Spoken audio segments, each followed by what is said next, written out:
Liam Payne's girlfriend breaks her silence and talks about One Direction fans and how they've been treating her. Girl, we gotta talk, but before we get into it, hello, my name is Sebastian and I spill pop culture tea videos every single day. So if you're looking for a new messy best friend, you have found me. You guys know we've been covering, of course, Liam Payne's passing, and this is part 2 of Kate Cassidy's interview that she gave with The Sun. And I also have some tea on some rumors that are going around about Kate Cassidy. So listen, there's a lot to talk about right now, but I do want to say, you guys, before we get into it, you guys know that I'm never stopping my, justice for Liam fight. We are all going to continue to fight for Liam and to make sure that not only his memory lives on with grace and with respect, but those who are responsible for Liam's passing, they will get it. Okay? And come February 10th is a very big day legally, but we'll get into that in another video. But for now, let's focus on Kate Cassidy. So, Kate Cassidy, she had a lot to say in part 2. This was basically more about living without Liam, how they met, and One Direction fans. So, right off the bat, she says how when she was younger, she was a huge One Direction fan, and that of course she had posters in her room and everything. She's always said this in previous interviews and stuff, that she definitely manifested this. And it's so funny that this is like a movie. It's like you have a favorite band, and then you fall in love with one of the members of the band that you idolize your whole life, right?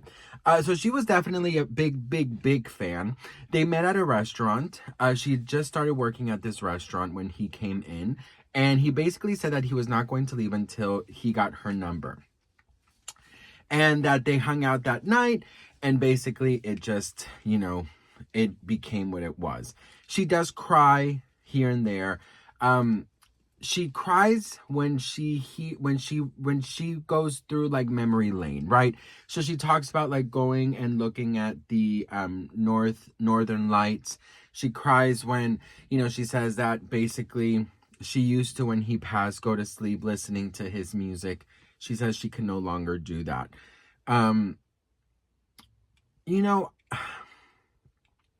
When part 1 came out, I saw a lot of people's comments, and a lot of people just do not like her. A lot of people do not like her. A lot of people say that they think it's horrible that she did the interview to begin with, that she was never a good girlfriend, that she should not have left, that she should have stayed, that they had a dog sitter.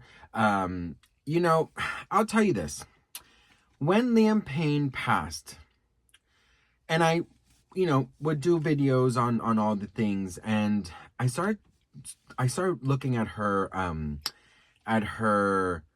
social media, at her TikToks, right? Her content is so similar to any other, beauty influencer type.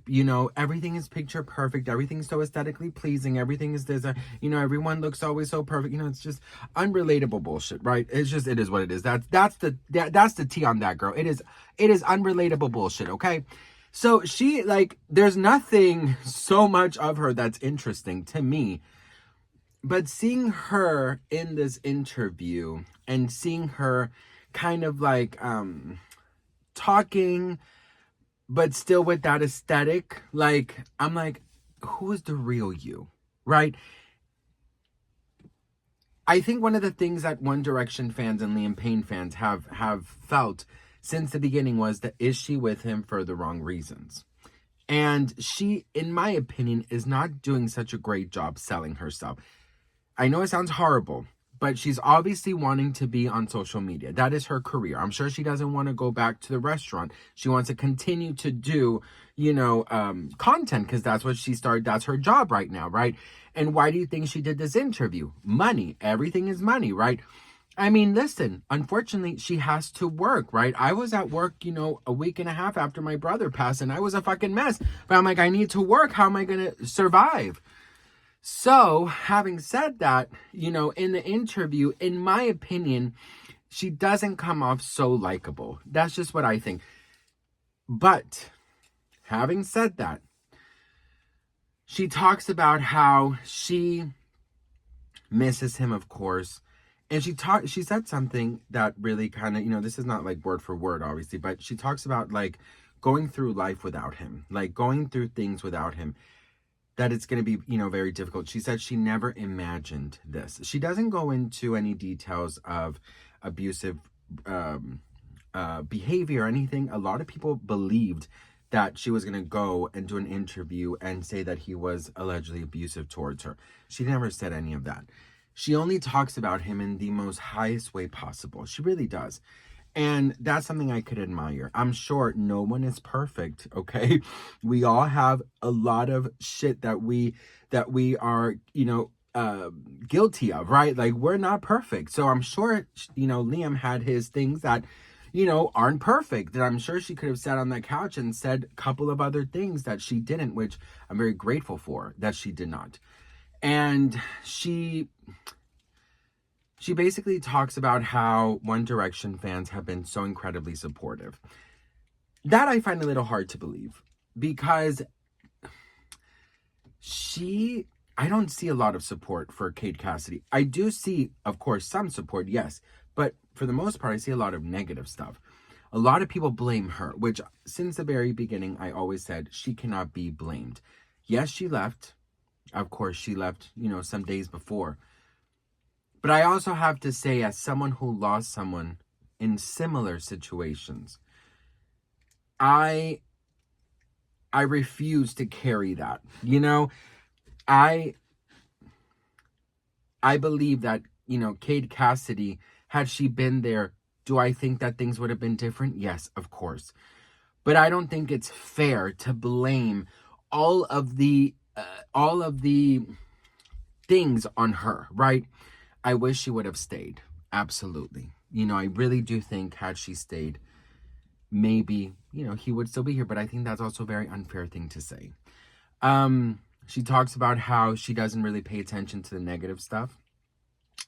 She talks about reporting, trying to take down negative videos. She says she doesn't do that. She doesn't pay attention to the negative videos. She only, she's only seen the support. She is in therapy, grief counseling. She talks about how she recommends that to anybody who might be going through it. And she just basically talks about how she also got a matching tattoo on her ring finger that he had. I believe it was wings, if I'm not mistaken. And, she just cries and says how much she misses him. I do think that she feels somewhat of guilt not having stayed. Because in part one, she did talk about how, they shared a dog. And that's the reason that she left to back to Florida. Because they have a responsibility. They were not supposed to stay there longer than a week. And quite frankly, listen, my dogs are number one, honey, okay? So, if someone, of course, is taking care of the dog that you trust, amazing. But if that person also has to do things, well, what else are you going to do, right?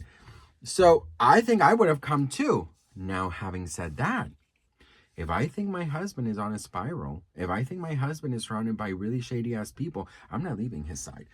I will get someone to take care of the damn dog. Okay? First of all right? So I look at her, I have empathy for her. I have sympathy for her. I feel for her. But I don't connect with her. That's me. I don't connect with her.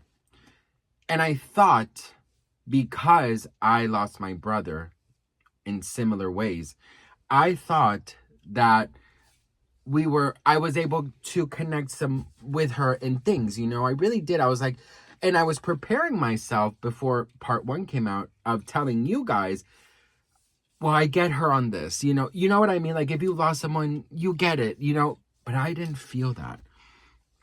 And I don't know if that is just her personality, because I don't know much about her.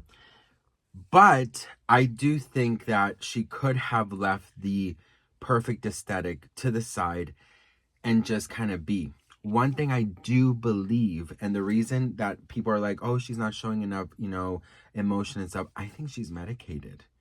I really do think she's medicated. certain medications block out your ability to cry. Certain medications block out your ability to feel anything. So you speak like a robot, you know, you are numb. That is what some medications are for, is to numb you of your pain. So I'm not jumping into so many conclusions, but having seen this, yeah, like, feel for her. I will pray for her. I didn't see her go into great detail about the legal situation. I do think that she could have said more about that. In my opinion, if I were her, I would have sat on that couch and just literally exposed all these motherfuckers that I saw next to Liam. Like, I would have just spoken about everything. Of course, I'm sure there's legal proceedings that you have to, you know, comply with. But in my opinion, bitch, no, I would have sat on that fucking couch and said, Roger Norris this, Roger Norris that, Roger Norris this, Roger Norris that, the waiter, the hotel. Oh, girl, I would have gone off. Okay? I would have gone all the way off, bitch. Listen, don't give me a platform, okay? But that's what I think. So that's sort of the summary, best friends. What do we think about this? Let me know in the comments below. I love to hear from you all. We'll see what happens. You know, I'm sure there's going to be a lot more. I'm sure if she wants to continue her social media career, she's going to probably have to, you know, continue these type of things. I'm sure a book is next. I just have a feeling that a book or another interview is next. The Sun is not the most respected publication. So I think maybe what's next is like an American, Good Morning America type thing, you know, with more prestige. You know what I mean? Like, I think that's kind of what's next. So we'll see what happens, but I'll keep you guys updated. That was sort of like just a conversational summary of it all. Again, I won't ever stop fighting for Liam, and I know you won't either. So together, I'm sure we can raise some awareness and just prepare. February 10th is going to be a big day legally, so I'll keep you guys updated and let you know more about that soon. And then that's it. I love you all so much. I'm so grateful and thankful for you guys, and I will see you all in my next video. Beedity, boppity, boom!